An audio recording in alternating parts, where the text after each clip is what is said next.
Chapter 5. Being Neighborly. "What in the world are you going to do now, Joe?" asked Meg one snowy afternoon as her sister came clumping through the hall in rubber boots, old sack and hood, with a broom in one hand and a shovel in the other. "Going out for exercise," answered Joe, with a mischievous twinkle in her eyes.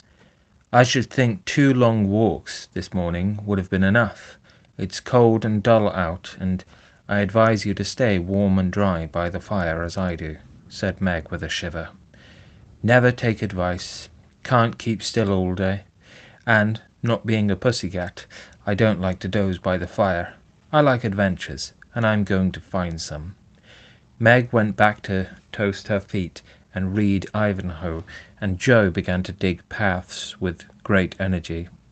The snow was light, and with her broom she soon swept a path all round the garden for Beth to walk in when the sun came out and the invalid dolls needed air. Now the garden separated the Marches' house from that of Mr. Lawrence.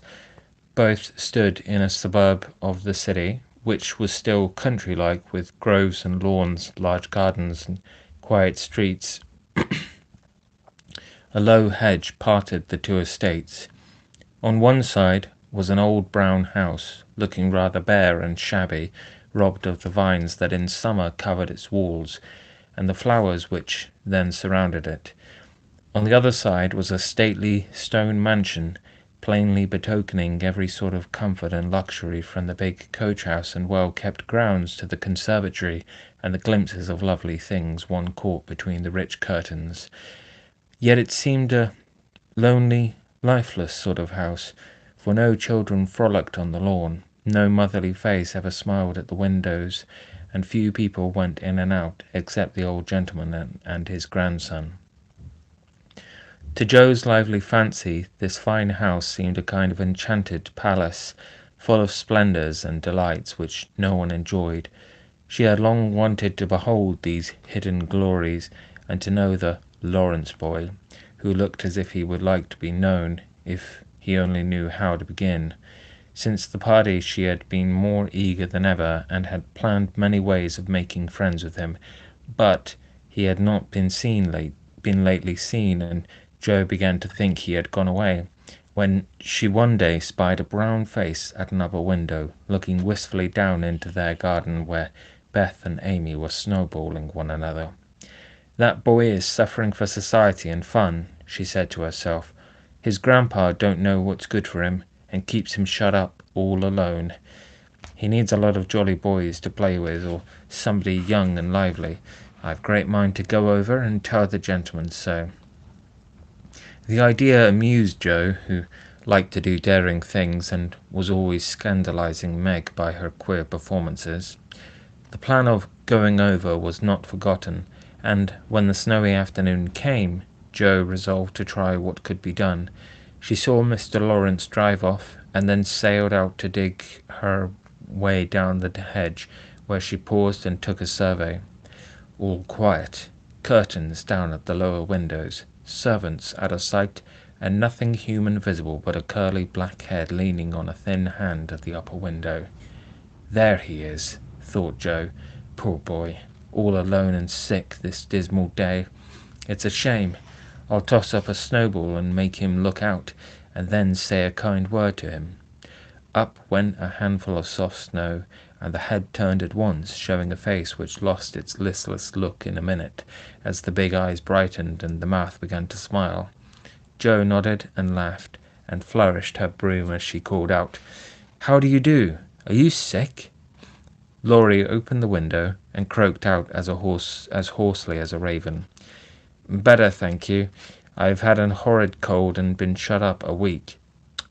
"I'm sorry. What do you amuse yourself with?" "Nothing. It's dull as tombs up here." "Don't you read?" "Not much. They won't let me." "Can't somebody read to you?" "Grandpa does sometimes, but my books don't interest him, and I hate to ask Brooke all the time." "Have someone come and see you, then." "There isn't anyone I'd like to see. Boys make such a row, and my head is weak." Isn't there some nice girl who would read and amuse you? Girls are quiet and like to play nurse." "Don't know any." "You know me," began Joe, then laughed and stopped. "So I do. Will you come, please?" cried Laurie. "I'm not quiet and nice, but I'll come if mother will let me. I'll go ask her. Shut that window like a good boy, and wait till I come." With that, Joe shouldered her broom and marched into the house, wondering what they would all say to her. Laurie was in a little flutter of excitement at the idea of having company, and flew about to get ready, for, as Mrs. March said, he was a little gentleman, and did honour to the coming guest by brushing his curly pate, putting on a fresh collar, and trying to tidy up the room, which, in spite of half a dozen servants, was anything but neat. Presently there came a loud ring, then a decided voice asking for Mr. Lorry, and a surprised-looking servant came running up to announce a young lady. "All right, show her up. It's Miss Joe," said Laurie, going to the door of his little parlour to meet Joe, who appeared, looking rosy and kind, and quite at her ease, with a covered dish in one hand and Beth's 3 kittens in the other. "Here I am, bag and baggage," she said briskly. "Mother sent her love, and was glad if I could do anything for you. Meg wanted me to bring some of her blancmange. She makes it very nice, and Beth thought her cats would be comforting. I knew you'd shout at them, but I couldn't refuse. She was so anxious to do something." It so happened that Beth's funny loan was just the thing, for, in laughing over the kits, Laurie forgot his bashfulness and grew sociable at once. "That looks too pretty to eat," he said, smiling with pleasure as Joe uncovered the dish and showed the blancmange, surrounded by a garland of green leaves and the scarlet flowers of Amy's pet geranium. "It isn't anything, only they all felt kindly and wanted to show it. Tell the girl to put it away for your tea. It's so simple, you can eat it, and being soft it will slip down without hurting your sore throat. Oh, what a cozy room this is." "It might be, if it was kept nice, but the maids are lazy, and I don't know how to make them mind. It worries me, though. I'll write it up in 2 minutes, for it only needs to have the hearth brushed, so, and the things stood straight on the mantelpiece, so, and the books put here, and the bottles there, and your sofa turned from the light, and the pillows plumped up a bit, and now then, now you're fixed." And so he was, for, as she laughed and talked, Joe had whisked things into place and given quite a different air to the room. Laurie watched her in respectful silence, and when she beckoned him to his sofa, he sat down with a sign of satisfaction, saying gratefully, "How kind you are! Yes, that's what it wanted. Now, please take the big chair and let me do something to amuse my company." "No, I came to amuse you. Shall I read aloud?" And Joe looked affectionately towards some inviting books nearby. "Thank you. I've read all those, and if you don't mind, I'd rather talk," answered Laurie. "Not a bit. I'll talk all day if you'll only set me going. Beth says I never know when to stop." "Is Beth the rosy one who stays at home a good deal and sometimes goes out with a little basket?" asked Laurie with interest. "Yes, that's Beth. She's my girl, and a regular good one she is too. The pretty one is Meg, and the curly-haired one is Amy, I believe." "How did you find that out?" Laurie coloured up, but answered frankly, "Why, you see, I often hear you calling to one another, and when I'm alone up here, I can't help looking over at your house. You always seem to be having such good times. I beg your pardon for being so rude, but sometimes you forget to put down the curtain at the window where the flowers are, and when the lamps are lighted, it's like looking at a picture to see the fire, and you all round the table with your mother. Her face is right opposite, and it looks so sweet behind the flowers, I can't help watching it. I haven't got any mother, you know." And Laurie poked the fire to hide a little twitching of the lips that he could not control. The solitary, hungry look in his eyes went straight to Joe's warm heart. She had been so simply taught that there was no nonsense in her head, and at 15 she was as innocent and frank as any child. Laurie was sick and lonely, and feeling how rich she was in home love and happiness, she gladly tried to share it with him. Her brown face was very friendly, and her sharp voice unusually gentle as she said, "We'll never draw that curtain any more, and I give you leave to look as much as you like. I just wish, though, instead of peeping, you'd come over and see us. Mother is so splendid, she'd do you heaps of good, and Beth would sing to you if I begged her to, and Amy would dance. Meg and I would make you laugh over our funny stage properties, and we'd have jolly times." "Wouldn't your grandpa let you?" "I think he would, if your mother asked him. He's very kind, though he don't look it, and he lets me do what I like pretty much, only he's afraid I might be a bother to strangers," began Laurie, brightening more and more. "We ain't strangers, we're neighbours, and you needn't think you'd be a bother. We want to know you, and I've been trying to do it this ever so long. We haven't been here a great while, you know, but we have got acquainted with all our neighbours but you. You see, Grandpa lives among his books, and don't mind much what happens outside. Mr. Brooke, my tutor, don't stay here, you know, and I have no one to go round with me, so I just stop at home and get on as I can." "That's bad. You ought to make a dive and go visiting everywhere you are asked. Then you'll have lots of friends and pleasant places to go to. Never mind being bashful. It won't last long if you keep going." Laurie turned red again, but wasn't offended at being accused of bashfulness, for there was so much goodwill in Joe, it was impossible not to take her blunt speeches as kindly as they were meant. "Do you like your school?" asked the boy, changing the subject after a little pause, during which he stared at the fire, and Joe looked about her well pleased. "Don't go to school. I'm a businessman, girl. I go to wait on my aunt, and a dear, cross old soul she is too," answered Joe. Laurie opened his mouth to ask another question, but remembering just in time that it wasn't manners to make too many inquiries into people's affairs, he shut it again and looked uncomfortable. Joe liked his good breeding and didn't mind having a laugh at Aunt March. So she gave him a lively description of the fidgety old lady, her fat poodle, the parrot that talked Spanish, and the library where she revelled.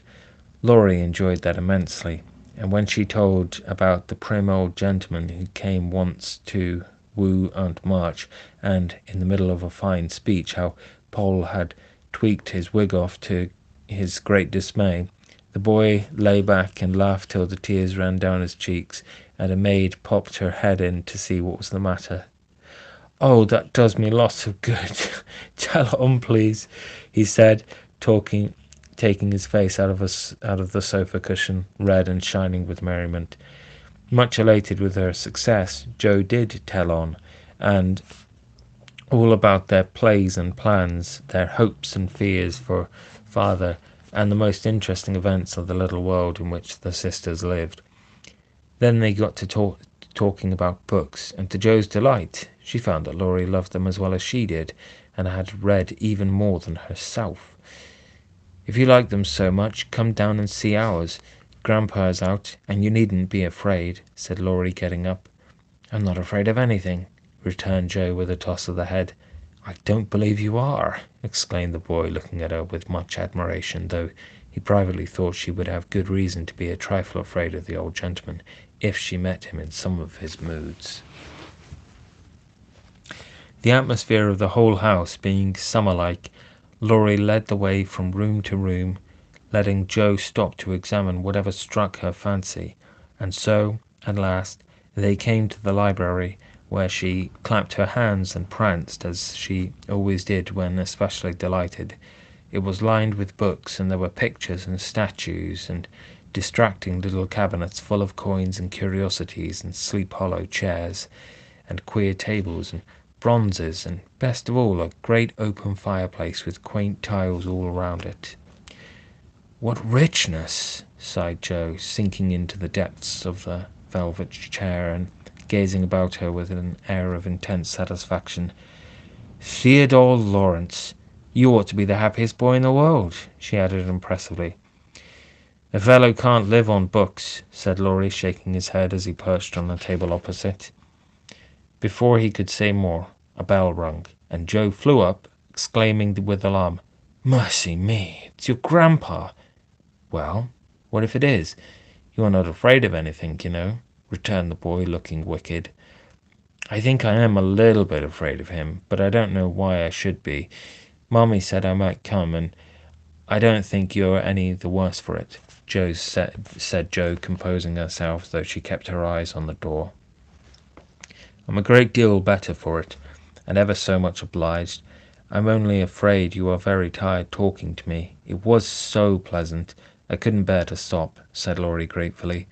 "The doctor to see you, sir," said the maid, and the maid beckoned as she spoke. "Would you mind if I left you for a minute?" "I suppose I must see him," said Laurie. "Don't mind me. I'm as happy as a cricket here," answered Joe. Laurie went away, and his guest amused herself in her own way. She was standing before a fine portrait of the old gentleman when the door opened again, and, without turning, she said decidedly, "I'm sure now that I shouldn't be afraid of him, for he's got kind eyes, though his mouth is grim, and he looks as if he had a tremendous will of his own. He isn't as handsome as my grandfather, but I like him."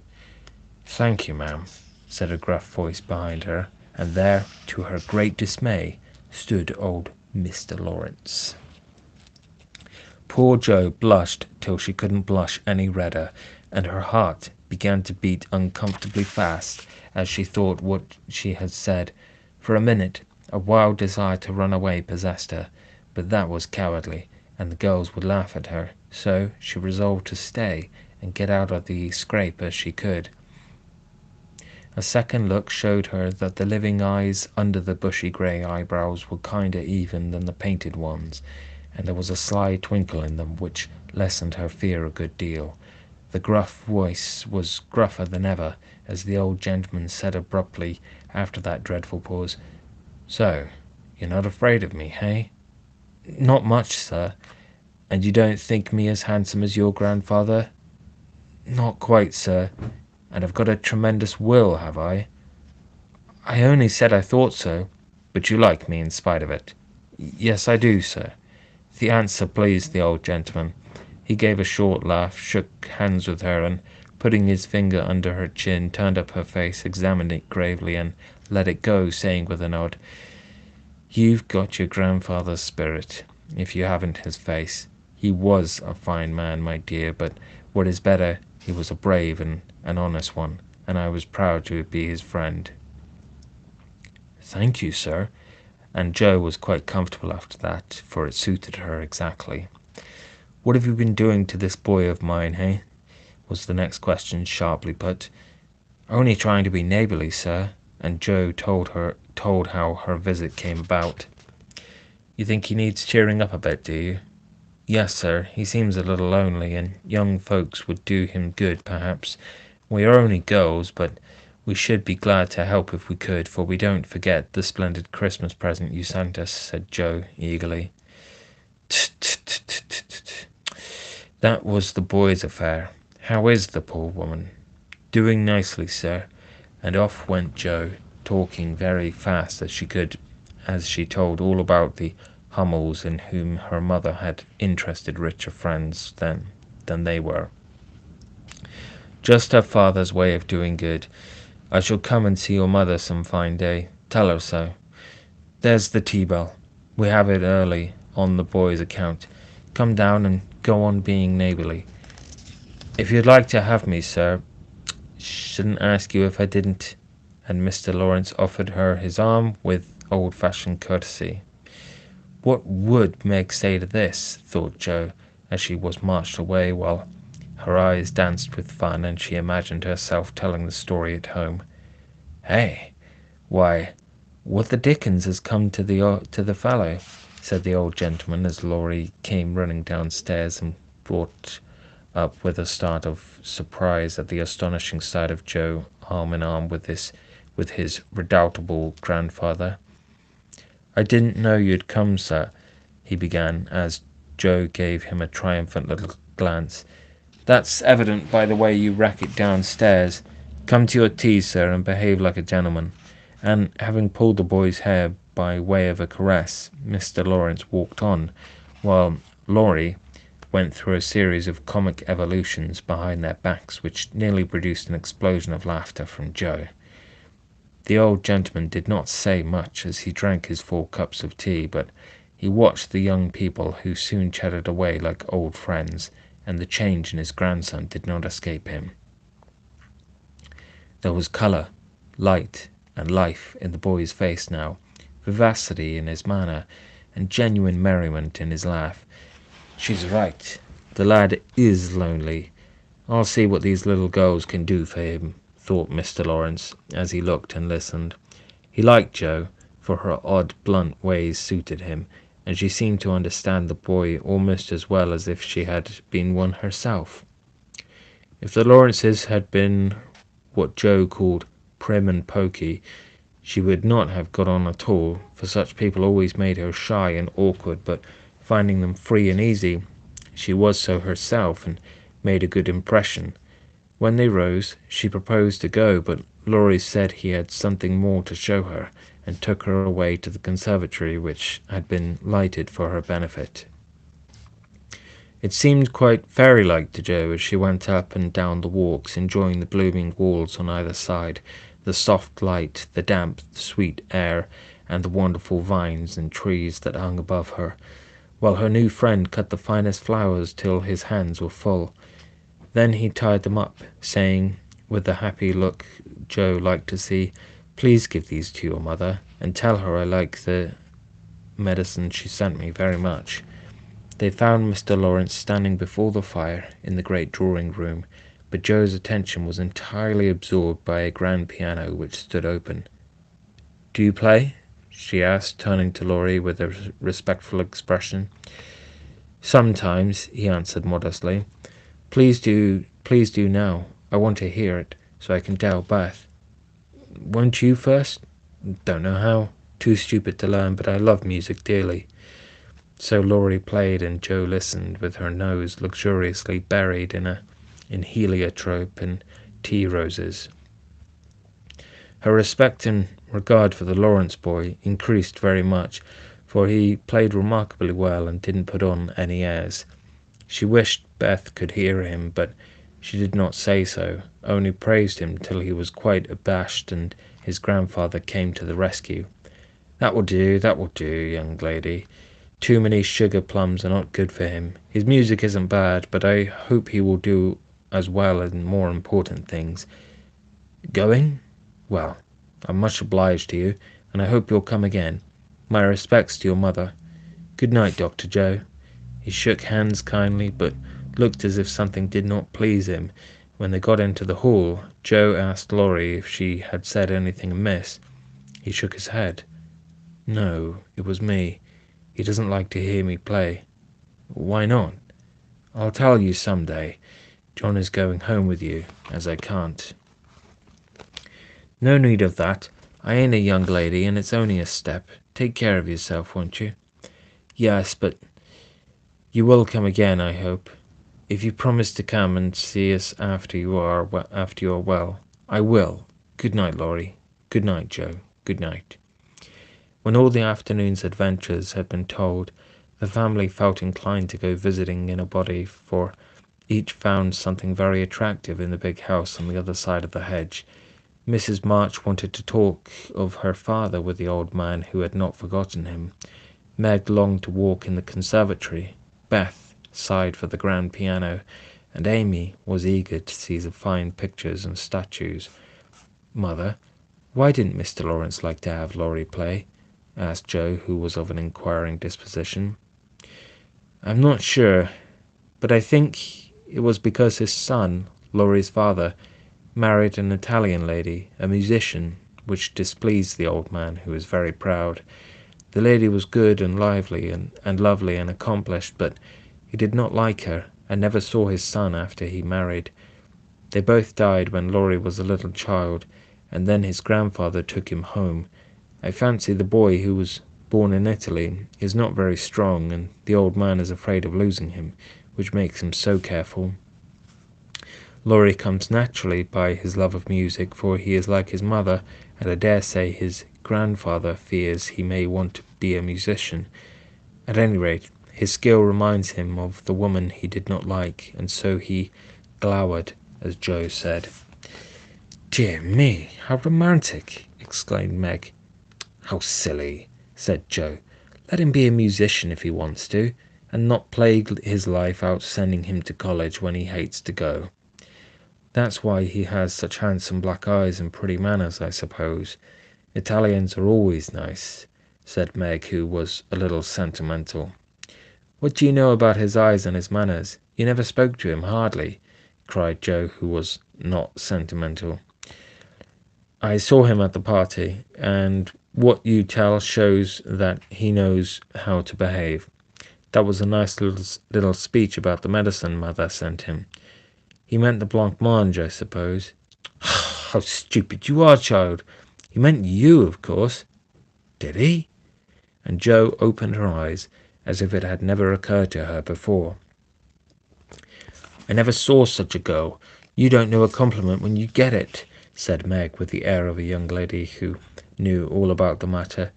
"I think they are great nonsense, and I'll thank you not to be silly and spoil my fun. Laurie's a nice boy, and I like him, and I won't have any sentimental stuff about compliments and such rubbish. We'll all be good to him because he hasn't got any mother, and he may come over and see us. Mayn't he, Mummy?" "Yes, Joe, your little friend is very welcome, and I hope Meg will remember that children should be children as long as they can." "I don't call myself a child, and I'm not in my teens yet," observed Amy. "What do you say, Beth?" "I was thinking about our Pilgrim's Progress," answered Beth, who had not heard a word. "How we got out of the slough and through the wicket gate by resolving to be good, and up the steep hill by trying, and that maybe the house over there, full of splendid things, is going to be our palace beautiful. We've got to get by the lions first," said Joe, as if she rather liked the prospect.